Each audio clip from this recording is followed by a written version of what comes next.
మన లైఫ్‌లోకి వచ్చే ప్రతి మనిషి మన లైఫ్‌లోకి ఏదో ఒక రీజన్‌తోనే వస్తారండి. అది మంచైనా కావచ్చు, చెడైనా కావచ్చు. ఆ మనిషి మన లైఫ్ నుంచి వెళ్ళిపోయేటప్పుడు మనకి ఏదో ఒక మెమరీ అయితే కంపల్సరీ ఉంటుంది. Either A bad or good. So, ఏదైనా కావచ్చు. సో, మంచైనా కావచ్చు, చెడైనా కావచ్చండి. ఏదైనా ఒకటి మనం కంపల్సరీ నేర్చుకుంటాం కొన్ని లైఫ్‌లో.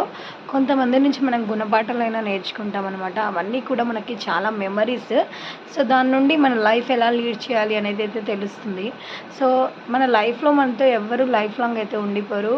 సర్టెన్ ఏజ్ వచ్చిన తర్వాత మదర్ అయినా, ఫాదర్ అయినా, బ్రదర్స్ అయినా, సో, అంతెందుకు పిల్లలు కూడా, ఈవెన్ హస్బెండ్ కూడా మనల్ని వదిలి వెళ్ళే స్టేజ్ అయితే వస్తుంది. ఎవరు వదిలి వెళ్ళినా కూడా మనం కొన్ని డేస్ బాధపడుతూ ఉంటాం. ఆ తర్వాత మర్చిపోయి, సో, వాళ్ళ మెమరీస్‌తో మాత్రం మనం హ్యాపీగా ఉంటాం. ఒకటి మాత్రం గుర్తుంచుకోండి, లైఫ్‌లో మనతో ఎవ్వరు ఉన్నా, ఉండకపోయినా వాళ్ళు మనకిష్టమైన వాళ్ళు, సో, మనతో టైం స్పెండ్ చేసిన డేస్, వాళ్ళ మెమరీస్ మాత్రం మనతో ఎప్పుడూ ఉంటాయి.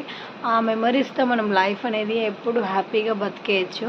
సో, మీరేమంటారు? కామెంట్ చేయండి. వీడియో నచ్చితే ప్లీజ్ ఒక లైక్ చేయండి. నా ఛానల్‌ని సబ్స్క్రైబ్